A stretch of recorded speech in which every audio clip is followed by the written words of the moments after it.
لله نحمده ونستعينه ونستغفره ونؤمن به ونتوكل عليه ونعوذ بالله من شرور أنفسنا ومن سيئات أعمالنا من يهده الله فلا مضل له ومن يضلل فلا هادي له ونشهد أن لا إله إلا الله وحده لا شريك له ونشهد أن سيدنا وسندنا وحبيبنا وشفيعنا ومولانا محمدا عبده ورسوله لا رسول بعده ولا رسالة بعده لا نبي بعده ولا نبوة بعده أرسله الله بالحق بشيرا ونذيرا وداعيا إلى الله بإذنه وسراجا منيرا وصلى الله تعالى عليه وعلى آله وأصحابه وبارك وسلم تسليما كثيرا أما بعد فأعوذ بالله من الشيطان الرجيم بسم الله الرحمن الرحيم يا أيها الذين آمنوا إنما الخمر والميسر والأنصاب والأزلام رجس من عمل الشيطان فاجتنبوه لعلكم تفلحون إنما يريد الشيطان أن يوقع بينكم العداوة والبغضاء في الخمر والميسر ويصدكم عن ذكر الله وعن الصلاة فهل أنتم منتهون صدق الله العلي العظيم وقال النبي صلى الله تعالى عليه وسلم كل مسكر خمر وكل مسكر حرام أو كما قال صلى الله عليه وسلم وقال عليه الصلاة والتسليم إن الذي حرم شربها حرم بيعها يعني الخمر أو كما قال صلى الله عليه وسلم معزز و مقتدر حضرات علماء اعظام معزز سامعین، گزشتہ 2 جمعوں سے ایک عنوان تھا امر بالمعروف اور نہی عن المنکر. اسی کی ذیل میں یہ باتیں عرض کی گئی تھی کہ معاشرے میں نکھار لانے کے لیے اور معاشرے سے خرابیوں کو دور کرنے کے لیے جب تک انسان امر بالمعروف اور نہی عن المنکر پر عمل نہیں کرے گا تو معاشرے کی خرابیاں ختم نہیں ہو سکتی ہیں. امر بالمعروف نہی عن المنکر یعنی آدمی اگر اپنے سامنے کوئی غلط کام ہوتے ہوئے دیکھ رہا ہے جس کام کا قرآن اجازت نہیں دیتا اور احادیث نبویہ علیہ الصلاۃ والتسلیم اجازت نہیں دیتی، تو ہر مسلمان کی، ہر فرد کی ذمہ داری ہے کہ اس کام کو روکنے کی کوشش کرے. اور روکنے کی ترتیب و طریقہ کار کیا ہونا چاہیے اس کو میں نے بخوبی آپ کے سامنے عرض کیا کہ پیارے آقا علیہ الصلاۃ والسلام نے جو اس روایت میں ارشاد فرمایا ہے کہ من رأى منکم منکرا فلیغیرہ بیدی فإن لم یستطع فبلسانی فإن لم یستطع فبقلبی وذلک اضعف الایمان. پیارے آقا علیہ الصلاۃ والسلام نے اس حدیث کی روشنی میں یہ بات عرض کی ہے کہ جب اپنی آنکھوں سے آپ کسی غلط کام ہوتے ہوئے دیکھو اور کوئی ایسا جو اللہ کے حکم کے خلاف کام ہو رہا ہو، تو ہر فرد مسلم کی ذمہ داری ہے کہ وہ اپنی ذمہ داری کو نبھاتے ہوئے قرآن و احادیث کی روشنی میں حکمت کے ساتھ اور ایسی سچائی کے ساتھ ایک فکر اور لگن اور کڑھن کے ساتھ اس برائی کو معاشرے سے نکالنے کی کوشش کرے. اللہ نے طاقت دی ہے تو اپنے بازو کا استعمال کرے، ہاتھ کا استعمال کرے، اور اگر یہ حالات نہیں ہیں تو زبان سے اس کو روکنے کی کوشش کرے اور اس برائی کو بدل کر اچھائی میں لانے کی کوشش کرے. اور اگر یہ بھی حالات نہیں ہیں کہ آدمی اگر زبان سے منع کرے گا کسی برائی کے لیے تو حالات خراب ہو سکتے ہیں، فتنہ برپا ہو سکتا ہے اور وہاں اور زیادہ فتنے کا اندیشہ ہے. تو اسلام کا ایک اصول ہے، آقا علیہ الصلاۃ والسلام کا لایا ہوا ایک نظام ہے جس نظام کا دنیا کا کوئی بھی مذہب مقابلہ نہیں کر سکتا ہے. اسلام ایک ایسا خوبصورت مذہب اور ایسا خوبصورت اس کا طریقہ کار ہے جو کسی اور مذہب میں نہیں مل سکتا ہے. اخیر کا درجہ پیارے آقا آپ کے اور میرے سچے مولا جناب رسول اللہ علیہ الصلاۃ والسلام نے ارشاد فرمایا کہ کم از کم اس برائی کی قباحت کو، اس برائی کی جو ہے شناعت کو اپنے دل میں تو بٹھا لے اور یہ سوچے کہ یہ کام جو کر رہا ہے واقعتاً غلط کام ہے، جس کی اسلام اجازت نہیں دیتا، شریعت اجازت نہیں دیتی، احادیث اجازت نہیں دیتی، قرآن اس کو منع کرتا ہے، اس کی قباحت کو، اس کی شناعت کو اپنے دل میں بٹھائے اور ایک کڑھن اپنے دل میں یہ لے کر آئے کہ جب بھی مجھے موقع ملے گا اس کو سمجھاؤں گا، اس کو بتاؤں گا کہ یہ کام غلط ہے، اسلام اس کی اجازت نہیں دیتا ہے، اس کو ختم کر دیا جائے۔ یہ کیسا اصول ہے عزیزو؟ اگر آپ نے معاشرے میں اس اصول کو اپنا لیا تو میں سمجھتا ہوں قرآن و احادیث کی روشنی میں معاشرے میں کوئی خرابی نہیں رہ سکتی ہے۔ اور معاشرے میں جو آج نئی طرح کی برائیاں جنم لے رہی ہیں، آج معاشرے پر نظر ڈالیے، جس معاشرے پر آپ دیکھیں، جس خاندان کو آپ دیکھیں، جس قبیلے کو آپ دیکھیں، اتنی برائیاں، اتنی خرابیاں، اللہ کی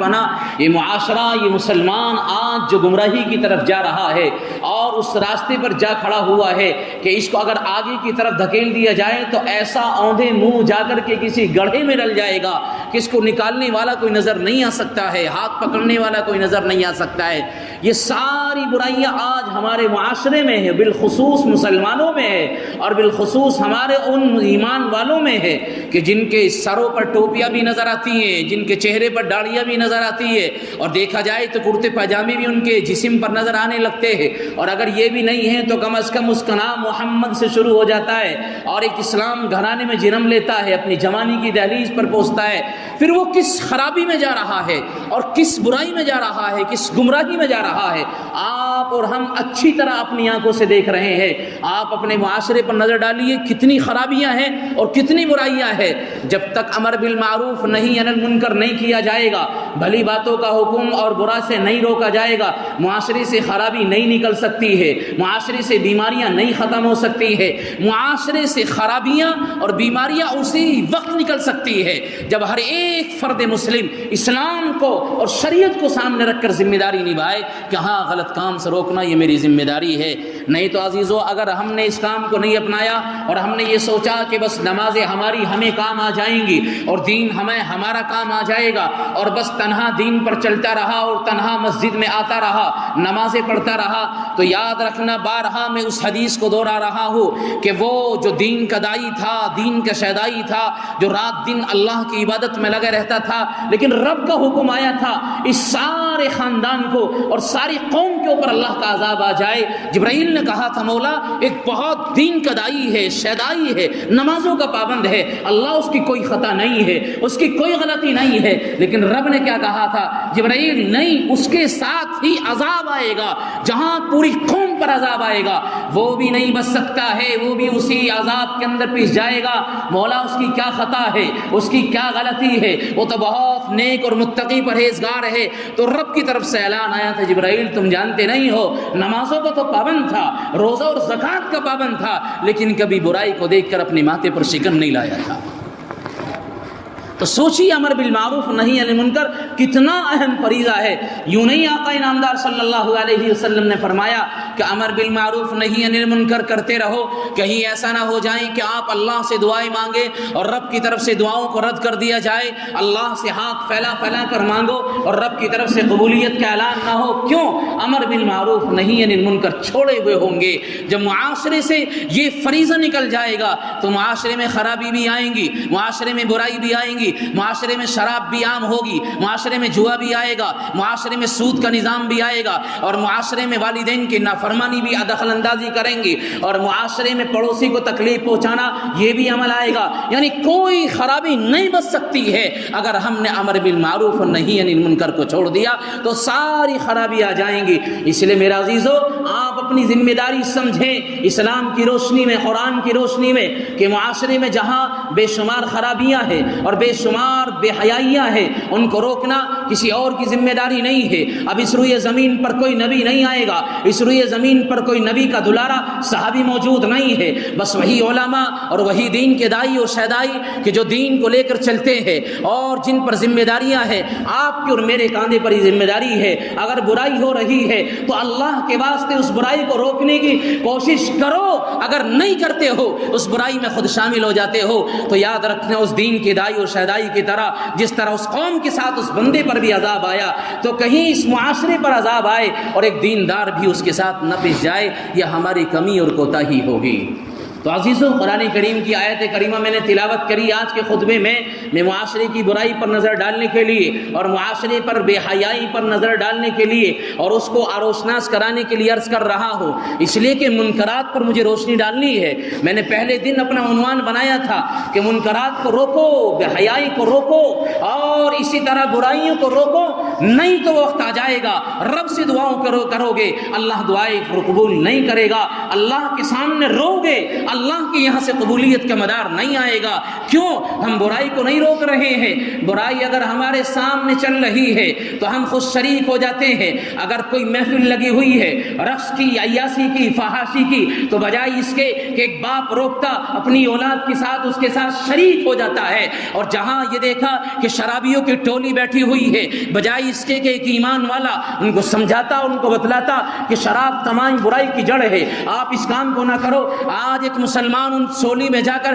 شریک ہو جاتا ہے۔ اور جہاں جوئے کی محفل لگی ہے، جوئے کی مجلس لگی ہے، بجائے اس کے کہ ایک ایمان والا ایک فکر کو لے کر جاتا، ایک کڑھن اس کے دماغ میں ہوتی اور ایک ایسی فکر ہوتی کہ اگر سر میں درد ہو گیا تو ڈاکٹر کے پاس جائے بغیر چین نہیں آتی ہے، اور اگر بیمار ہوا تو بیماری کو ختم کرے بغیر چین نہیں آتی ہے۔ ایک ہاسپٹل نہیں، دو نہیں، چار نہیں، 10 ہاسپٹل بدلنے پڑے جب تک بیماری ختم نہ ہو، انسان کوشش کرتا ہے۔ پھر کیا وجہ ہے؟ معاشرے سے خرابی دور کرنے کے لیے ہماری کوششیں کیوں نہیں ہو رہی ہیں؟ ہماری زبانوں پر بہت آسان سا سوال آتا ہے، سمجھایا جاتا ہے نہیں سمجھتے ہیں، بتایا جاتا ہے نہیں سمجھتے ہیں، ہم کوشش کرتے ہیں نہیں سمجھا جاتا۔ ایسا ہرگز نہیں ہو سکتا ہے کہ بتایا جائے، سمجھایا جائے اور بات نہ مانے۔ آپ اس تاریخ کو دیکھیے، مکے کی سرزمین پر جہاں جہالت تھی اور جہاں شراب عام تھی، جوا عام تھا، شراب نوشی ان کی گھٹیوں میں تھی، اور شراب کے ایسے عادی تھے، ہر گھرانے میں فیکٹریاں لگی ہوئی تھی شراب کو بنانے کی،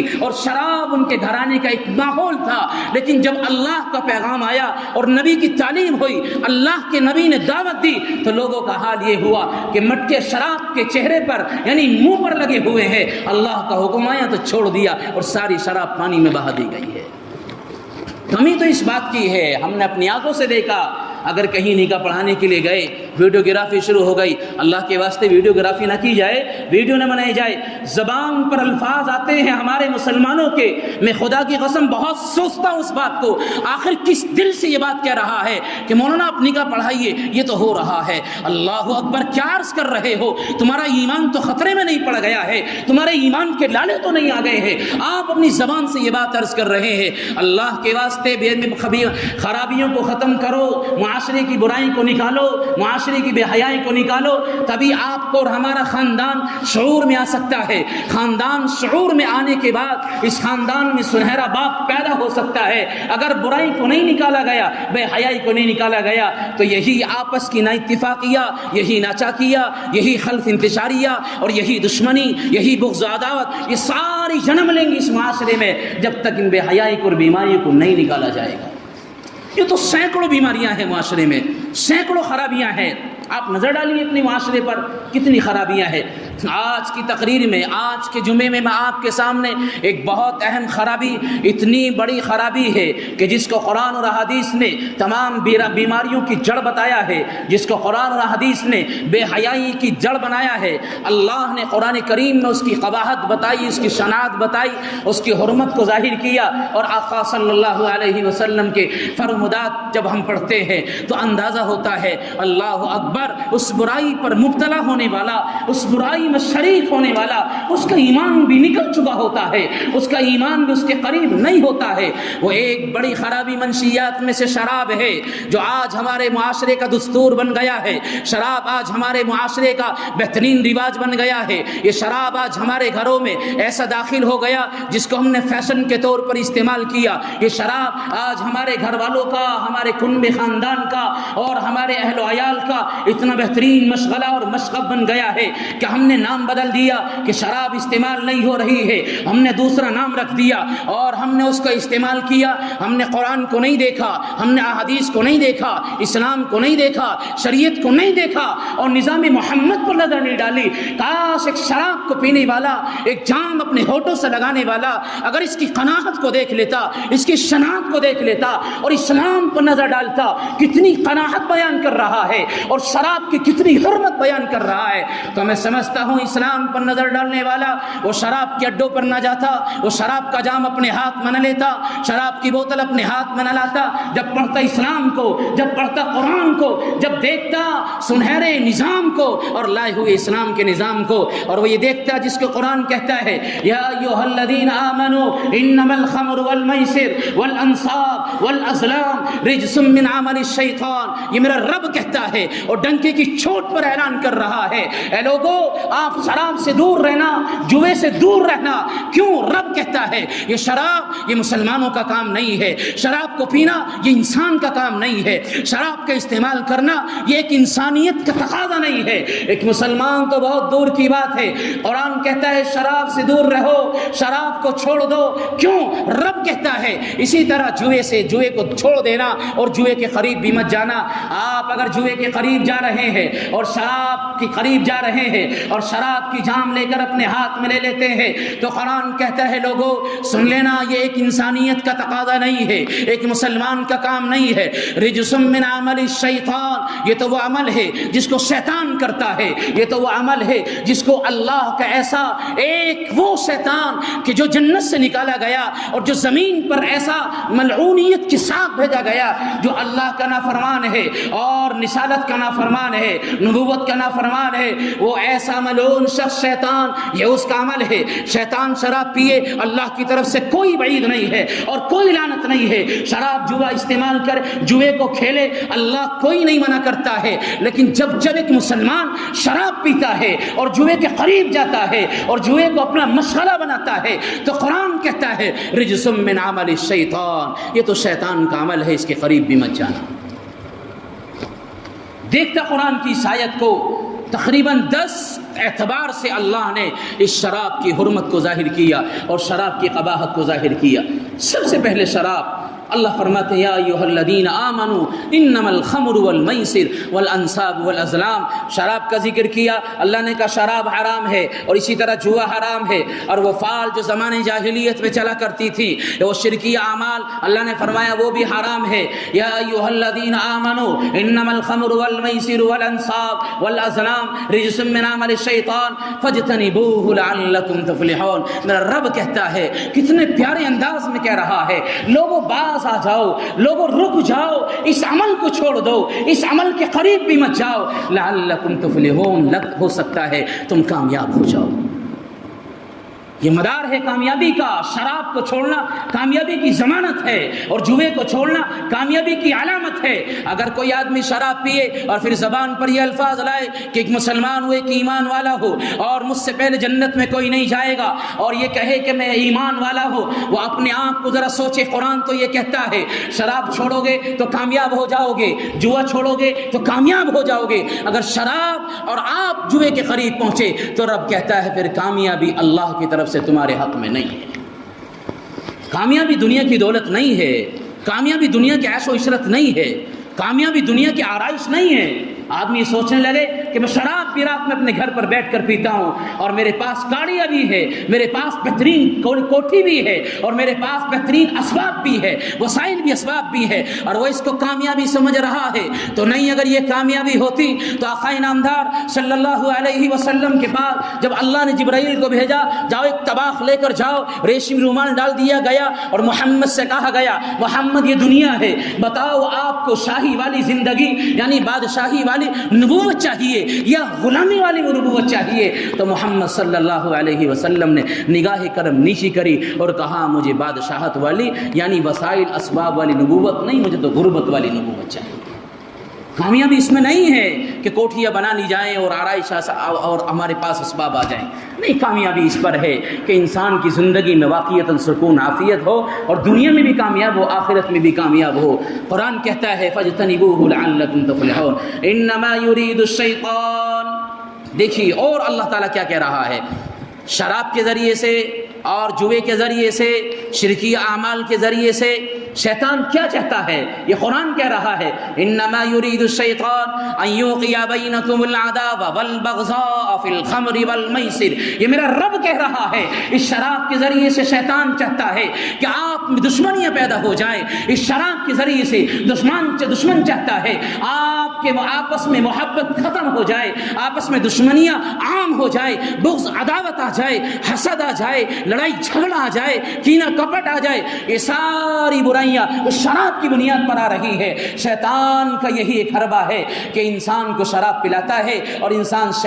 شراب پی لیتا ہے اور پھر اس کو کچھ پتہ نہیں ہے، اب نہ ماں کا پتہ ہے، نہ باپ کا پتہ ہے، نہ اپنے بھائیوں کا پتہ، نہ اپنے خاندان کا پتہ، نہ بڑے کا پتہ، نہ چھوٹے کا پتہ، نہ عالم کا نہ غیر عالم کا۔ اب وہ ایسا مدہوش ہو گیا ہے، عقل پر پردہ پڑ چکا ہے، اب نہ مانے وہ کیا کر سکے۔ کتنے تو ایسے بھی ہیں کہ شراب پینے کے بعد غلاظت کو استعمال کر لیتے ہیں، شراب کا جام لیے ہوئے ہوتے ہیں اور کہیں پہنچے کسی کا پیشاب کو اپنے ہاتھ میں لینے کے بعد اپنے ہونٹوں سے لگا لیتے ہیں۔ ایسی بھی مثالیں موجود ہیں، غلاظت کے پاس پہنچتے ہیں، مدہوشی کے عالم میں ہے، عقل پر پردہ پڑا ہوا ہے اور غلاظت کو لیا، استعمال کر لیا، اب کوئی بعید نہیں ہے۔ یہی تو وجہ ہے، پیارے آقا صلی اللہ علیہ وسلم نے فرمایا زانی جب زنا کرتا ہے ایمان اس کے دل سے نکال لیا جاتا ہے، اور اللہ کے نبی نے فرمایا سائے کی طرح اس کے سر پر گھومتا رہتا ہے، اور اللہ کے نبی فرماتے ہیں ایک چور جب چوری کرنے کے لیے جاتا ہے ایمان دل سے نکال لیا جاتا ہے، یعنی چوری کرنے والا اگر چوری کر رہا ہوتا ہے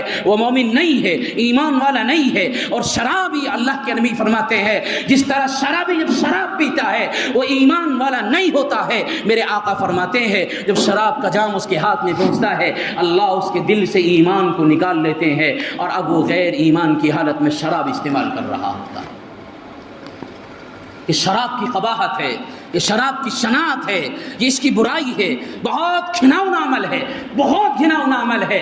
شرافت والے انسان اور صحیح فطرت والے لوگ کبھی شراب کو ہاتھ نہیں لگاتے ہیں، شراب کا استعمال نہیں کرتے ہیں، شراب کو تمام برائیوں کی جڑ سمجھتے ہیں، اس لیے کہ نبی کا فرمان ہے ام الخبائث ہے اور تمام بے حیائیوں کی جڑ ہے، تمام بیماریوں کی جڑ ہے، تمام برائیوں کی جڑ ہے۔ ہاں شراب پلاؤ، جو چاہو وہ کراؤ، شراب پینے کے بعد اب ایمان اس کے دل میں نہیں ہے، اب کوئی بعید نہیں ہے وہ جوا بھی کھیلے گا، شراب پینے کے بعد وہ زنا پر بھی آمادہ ہوگا، شراب پینے کے بعد چوری بھی کرے گا، شراب پینے کے بعد اپنی ماں کو گالی بھی دے گا، شراب پینے کے بعد باپ کو برا بھی کہے گا، شراب پینے کے بعد خاندان والوں کو گالیاں بھی دے گا، شراب پینے کے بعد جو چاہے کر سکتا ہے۔ کیوں؟ ایمان اس کے دل میں نہیں ہے، ایمان اللہ نے نکال لیا ہے، اب غیر ایمان والے کی حالت میں جو چاہے وہ کرتا رہے، آزادی ہے اس کی۔